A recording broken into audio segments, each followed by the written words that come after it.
नमस्ते, वंदे मातरम, जय हिंद। आप सभी का स्वागत, वंदन, अभिनंदन हमारे चैनल पर। अगर अभी तक आपने सब्सक्राइब नहीं किया है चैनल को तो कृपया सब्सक्राइब कर लीजिएगा ताकि आपको नोटिफिकेशन इसकी मिलती रहे। आज जो मैं विषय लेने जा रहा हूँ वो है दिव्यांगता के विषय पर।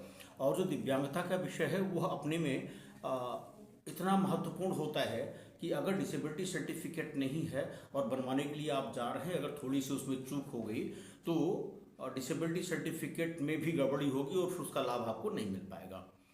आजकल जो मैं धरातल पर देख रहा हूँ ज़्यादातर जो हो रहा है, आज भी एक प्रकरण मेरे सम्मुख ऐसे ही आया तो मुझे लगा कि नहीं, हमें वीडियो बनानी चाहिए इस पर ताकि लोग जागरूक हो सकें।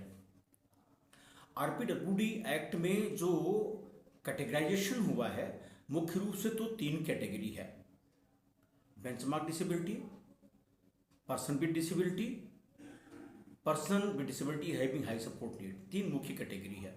लेकिन इस 3 कैटेगरी की सब कैटेगरी जो उन्होंने किया हुआ है 21 तरह की दिव्यांगता है। उसमें इंटेलेक्चुअल डिसेबिलिटी को उन्होंने बांट दिया है।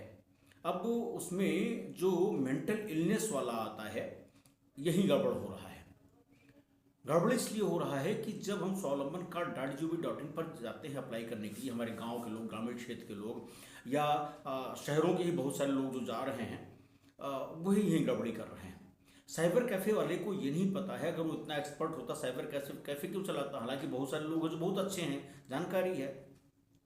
तो हो क्या रहा है कि मेंटल इलनेस जो है, जो डिसेबिलिटी सर्टिफिकेट आती है उसमें मेंटल इलनेस में सारी कैटेगरीज नहीं आ रही। यानी जैसे आपका मल्टीपल डिसेबिलिटी है, आपका ऑटिज्म है, आपका मेंटल रिटार्डेशन है, इनकी जो दिव्यांगताएं हैं वो नेशनल ट्रस्ट एक्ट से गवर्न होती है, उसका लाभ वहां से मिलता है।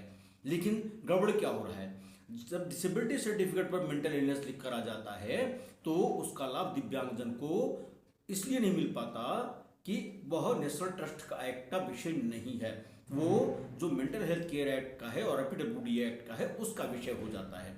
गार्जियनशिप में इसकी बहुत ज़्यादा दिक्कत आ रही है।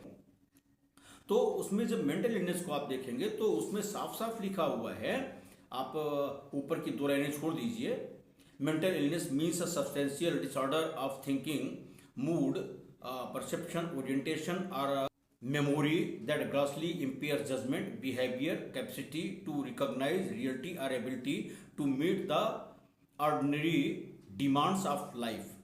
आगे जो मुख्य चीज है यहाँ पर जिसका हम लोग ध्यान नहीं दे पाते हैं, but does not include retardation which is a condition of arrested or incomplete development of mind of a person specifically characterized by subnormality of intelligence। यही गड़बड़ हो रहा है। हमारे बंधु जो जाते हैं, जो साइबर कैफे पर या कहीं भी जो अप्लाई करने के लिए जाते हैं तो वहाँ का गांव का आदमी बताता है, या जो नहीं जानकार हुए बताते हैं भैया दिमाग से खराब है, दिमाग या कि नहीं काम करता है, ऐसा बोल के आते हैं। तो जब ये कहते हुए आते हैं तो जो वहाँ वाला व्यक्ति बैठा हुआ जो कंप्यूटर पे, वो आदमी तो है लेकिन जानकारी के अभाव में फिर वो कुछ कर नहीं पाता है तो मेंटल इलनेस डाल देता है, चूंकि उसको क्राइटेरिया नहीं पता मेंटल इलनेस की। डॉक्टर साहब के यहाँ भी जब वो जाता है तो कहते हैं आपने मेंटल इलनेस टिक किया है इसलिए हम सिर्फ उसी का असेसमेंट करेंगे।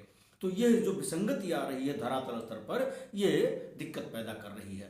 तो हमको क्या करना है, जब आपका बच्चा है, आप जानते हैं कि इसका जन्म जब हुआ तो बचपन से ही इसमें दिव्यांगता आ गई है और डेवलपमेंट नहीं हो पा रहा है, आयु की लेवल उसका उतना नहीं बढ़ पा रहा है, यानी वह मेंटल रिटार्डेशन का शिकार हो रहा है, ऑटिज्म का है या इस तरह से है। तो आप जब अप्लाई करने के लिए जा रहे हैं तो वहाँ जो टिक कराइए अपने को, मेंटल रिटार्डेशन में टिक कराइए या इंटेलेक्चुअल डिसेबिलिटी भी टिक कराइएगा, उसमें दोनों कैटेगरी आती है, फिर अकॉर्डिंगली वो असेसमेंट करेंगे। हालांकि विंडो आगे तब तक नहीं बढ़ेगी जब तक आप उसको जो सब कैटेगरी इंटेलेक्चुअल डिसेबिलिटी की वो आप टिक नहीं करेंगे। तो यह विशेष जो स्थिति है इससे दिक्कत हो रही है। अभी डिसेबिलिटी सर्टिफिकेट जब बन के आई, मैंने भी देखा गार्जियनशिप के लिए हमारे पास आया वो बनवाने के लिए, तो मैंने सोचा अभी अप्लाई कर देता हूँ। डॉक्यूमेंट्स जब देखा तो उसमें लिखा था मेंटल इलनेस। अब मेंटल इलनेस आ रहा है तो नेशनल ट्रस्ट एक्ट का विषय ही नहीं है, ये तो आरपीडब्ल्यूडी एक्ट का विषय है।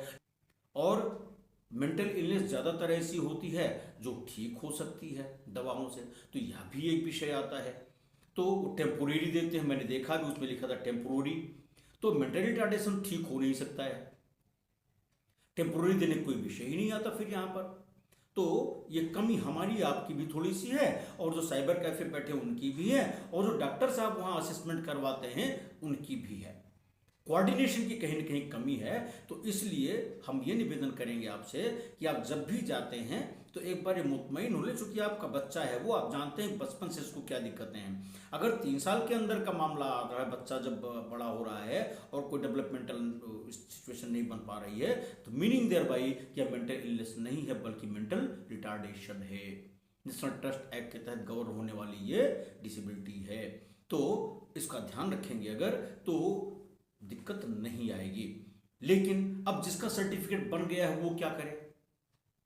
तो आप जानते हैं उसकी सर्टिफिकेट तो अभी जनवरी 2026 की थी, इसलिए ज़्यादा दिक्कत नहीं है, विद इन लिमिटेशन पीरियड है।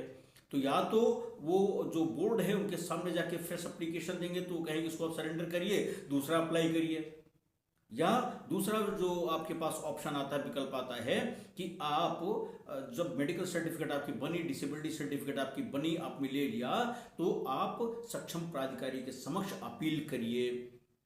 अपील करेंगे तब आप उसमें बताएंगे नहीं हमको तो मेंटल रिटार्डेशन है, ये दिक्कतें थी और मेंटल इलनेस इन्होंने ऐसे कर दिया तो गलत असेसमेंट हुआ है, सर्टिफिकेट अकॉर्डिंगली मॉडिफाई करने का ऑर्डर हुआ, तब होगा। लेकिन अब मुकदमा कौन लड़ने जाए? सबकी सामर्थ्य तो ऐसी होती नहीं है। एक तो दिव्यांगता से पीड़ित है माँ बाप परिवार, दूसरे फिर हर तारीख पर वहां कौन जाए? और यह इंटरप्रिटेशन देने वाला भी वकील होना चाहिए। सामान्यतया अभी धरातल पर ऐसे अधिवक्ताओं की कमी है जो इसमें डेप्थ रखते हो, क्योंकि इसमें पैसा ज़्यादा तो मिलना नहीं होता है, दिव्यांग व्यक्ति का परिवार वैसे भी ज़्यादा परेशान रहता है। तो सरकारों को भी इसमें प्रयास करना चाहिए, और ख़ास तौर से जो डालसा है, सालसा है और टालसा है, टालसा मतलब जो तहसील लेवल की लीगल अथॉरिटी सेल है, उनका भी ये काम, उनके पीएलवीज होते हैं, पैरालीगल वॉलंटियर उनके यहाँ होते हैं, उनको ट्रेन करके इस ढंग से अवेयरनेस फैला सकते हैं। बाकी बहुत सारे संगठन है अपने सक्षम जैसे, तो उनके माध्यम से भी अवेयरनेस फैला के हम ऐसा कर सकते हैं ताकि डिसेबिलिटी सर्टिफिकेट ठीक से बन सके, उसका लाभ अच्छा मिल सके। बहुत बहुत धन्यवाद।